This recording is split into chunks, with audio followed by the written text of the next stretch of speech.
वेळेस हे पुस्तक आहे त्याचं वाचन कर. ईशा, आता या वयात कसं वाटेल ते?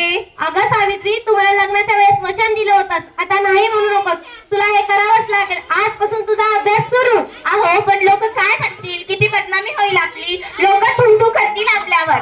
या घरातल्या कामातच बऱ्या वाटतात, असं बाहेर जाऊन नाही हो. बरं असू द्या, ही पुस्तके बाजूला ठेवा, मला खूप काम आहेत ती.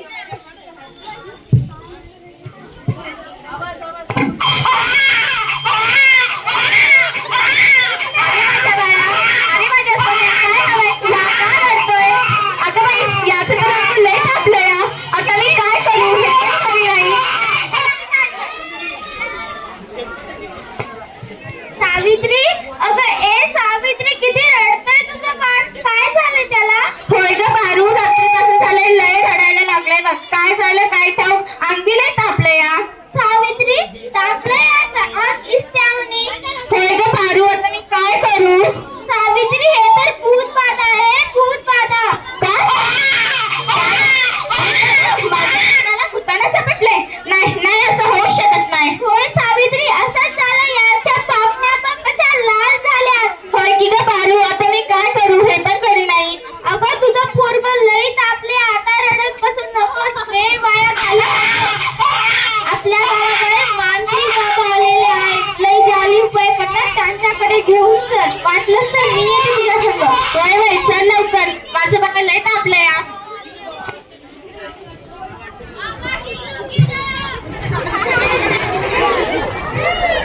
बाबा, ती बघा, एक बाई आपल्याकडे आपल्या बाळाला घेऊन येत आहे आपल्याकडे.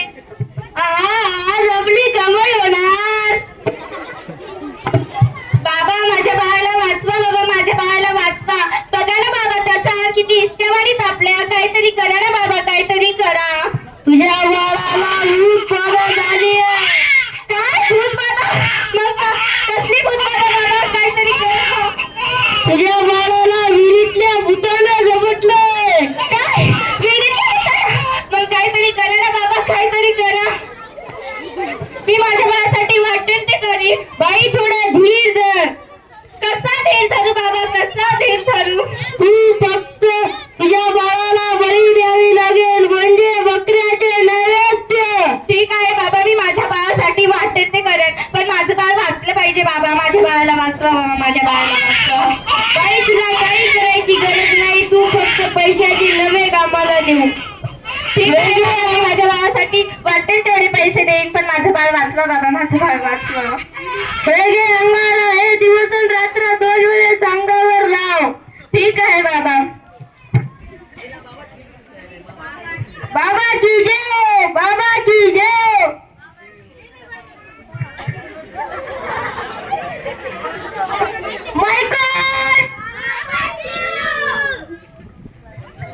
अगं बाई, याचं तर राहू ग. ताप अजून कसं त्याने कमी झाला? काल बाबाकडे जाऊन काल बी फरक पडला नाही. किती रडतोय हो. अगं, किती रडतोय तो? तुला किती वेळा सांगितलं त्याला दवाखान्यात घेऊन जा म्हणून, पण तू काही माझं ऐकूच नकोस. अहो, चिडू नका ना. त्याला हातात घेऊन बघा, त्याचं ताप काही कमी नाही होतोय. त्याला काहीतरी करा ना. अगं, तुला किती वेळा सांगितलंय अशी गरज नसुनी करत जाऊ नकोस म्हणून. त्याला दवाखान्यात घेऊन जा. अशा वेळी एका आईचं आणि आपल्या बाळाचं दवाखान्यात असणं किती महत्वाचं असतं, माहित नाही का तुला? अहो, पण कशी करणार असते मी प्रसूती? त्यावेळेस पुरुष होते, कशी करणार असते मी प्रसूती? त्यावेळेस कोणत्या स्त्रिया महिला पण नव्हत्या, नाहीतर कशी केली असते मी प्रसूती? अगं, ह्याचं अंग तर तव्यासारखं तापलं या. अशी कशी गाफील असतेस ग तू? मग काहीतरी करा ना हो. अगं, तुला किती वेळा सांगितलंय तू, पण तू काय ऐकूच नकोस. मग काहीतरी करा ना. दादा, वैद्य मुलांना जाऊन बोलून आण.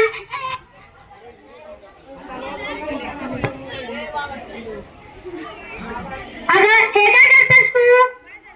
मी याला देवाचा अंगारा लावती. बस कर सावित्री, बस कर. हा सर्व अंधविश्वास असतो. अहो, विश्वास ठेवा ना. बघा ना, याचा ताप कमी होतो या. डोकं मी थंड पडला या. बघा ना काय झालंय. अरे माझ्या बाळा, उठणारे माझ्या बाळा, तुला तुझी आई बोलवती. उठणारे बाळा, डोळे उघडणारे. काय झालंय याला, बघा ना. उठणारे पिल्लू, तुला तुझी आई बोलवती. उठणारे बाळा. अहो, काय झालं याला, बघा ना. हो, काय झालं याला, बघा ना. अगं सावित्री, हा हा आता राहिला नाही. आपलं बाळ वाचलं नाही.